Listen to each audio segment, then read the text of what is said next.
Hello everyone, this is Vinod Dhankad and welcome back to my YouTube channel #Commerce Vibes. So class 12th accountancy chapter कर रहे हैं first financial statement of not for profit organisation. तो इस chapter की एक video upload हो चुकी है थ्योरी क्लास।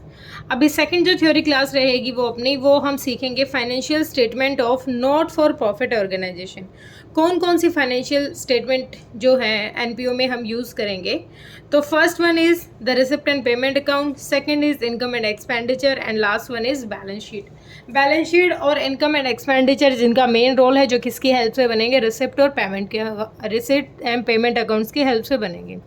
तो रिसिप्ट और पेमेंट अकाउंट क्या होता है, आज यही सीख लेते हैं पहले। Receipts and payment account. अब देखो, रिसिप्ट का मतलब ही हमें पता चल रहा है, मतलब कुछ आ रहा है।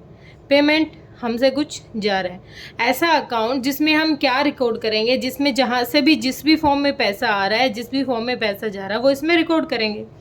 आगे कहता है क्वेश्चन, ये सिर्फ और सिर्फ क्या है, ये एक समरी है किसकी, कैश बुक की। क्या है, कैश बुक की summary.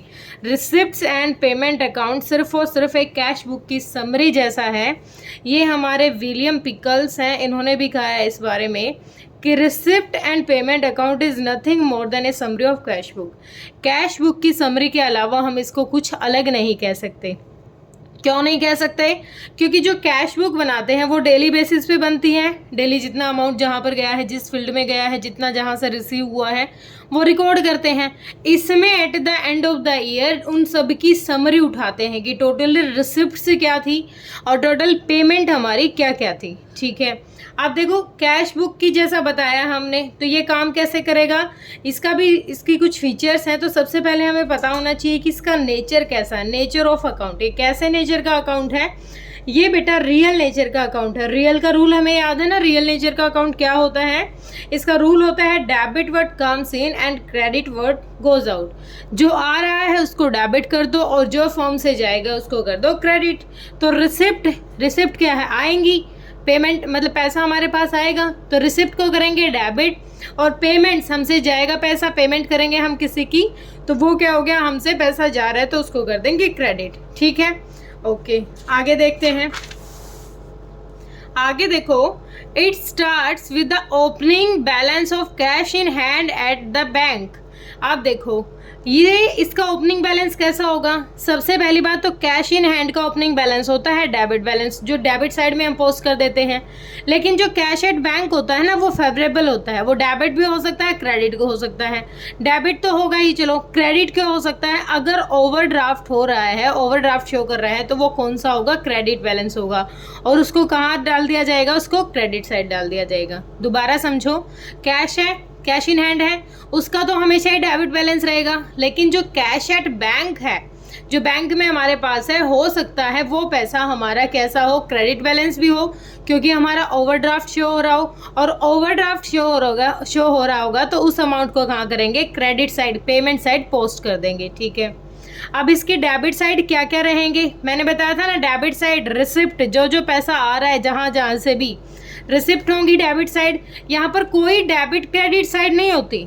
Receipts and payment account की कोई डेबिट और क्रेडिट साइड नहीं होती, इस चीज़ को हमें ध्यान रखना है। इसमें क्या होती हैं, इसमें रिसिप्ट साइड होती है और पेमेंट साइड होती है।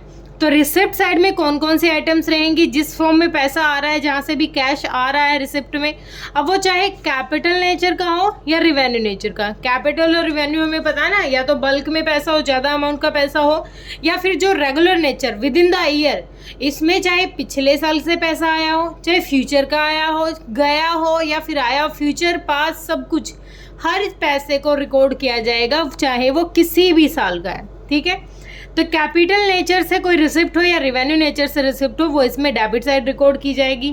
क्रेडिटर रहेगी, क्रेडिट साइड क्या करेंगे, क्रेडिट साइड में सेम जो अभी मैंने बताया, कैपिटल नेचर का हो या रिवेन्यू नेचर की, ऐसी पेमेंट्स जो या तो कैसी हो, रिवेन्यू नेचर की हो, या फिर कैपिटल नेचर, या फिर पास्ट की हो या फिर फ्यूचर की हो, कहीं पर भी हमने पेमेंट की है वो पेमेंट हम यहाँ शो कराएंगे। ठीक है। क्लोजिंग बैलेंस क्या होता है, इसका क्लोजिंग बैलेंस क्या होता है, एंड में जो अमाउंट आएगा वो इसका क्लोजिंग बैलेंस होगा, या तो वो कैश इन हैंड दिखाएगा या फिर वो कैश एट बैंक दिखाएगा।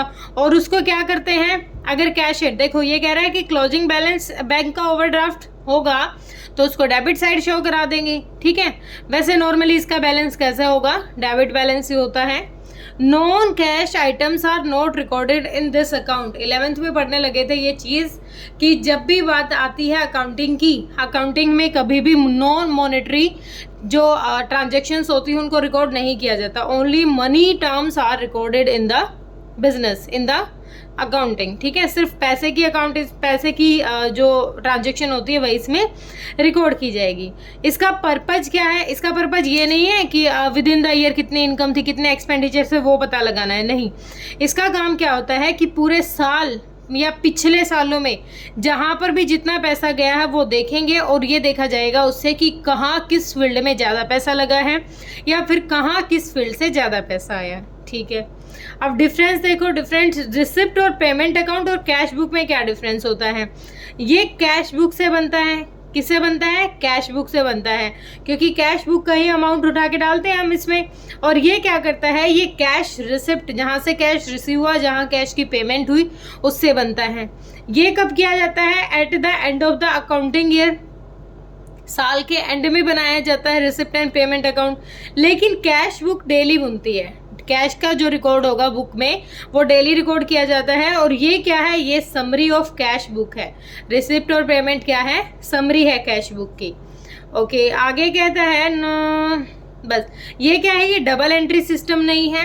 अभी मैंने बताया ना रिसिप्ट और पेमेंट होती है तो डबल एंट्री का कोई सीन नहीं है, क्योंकि ये सिर्फ और सिर्फ कैश बुक से उठा के उसकी समरी दिखा रहा है बस हमें। और ये क्या है, डबल एंट्री सिस्टम होता है। डबल एंट्री पता है ना, डेबिट क्रेडिट। अब आगे देखो, it has receipt and payment side. इसमें कौन कौन सी साइड होती है, रिसिप्ट एंड पेमेंट साइड होती है। इसमें कैश बुक में कौन सी होती है, डेबिट और क्रेडिट साइड होती है। इसमें कोई लेजर फोलियो का कॉलम नहीं होता, इसमें एलएफ का कॉलम होता है। ये एनपीओ बनाता है। कौन सी ऑर्गेनाइजेशन बनाती है रिसिप्ट एंड पेमेंट, एनपीओ बनाती है। लेकिन इसको सारी की सारी ऑर्गेनाइजेशन बनाती हैं, जो एनपीओ हो या फिर प्रॉफिट ऑर्गेनाइजेशन हो। ठीक है, वो सारे के सारे कैश का रिकॉर्ड रखने के लिए अपना बनाते हैं। ठीक है। होप क्लियर हुआ होगा रिसिप्ट एंड पेमेंट अकाउंट। बाकी अगली क्लास में करते हैं। Thank you so much.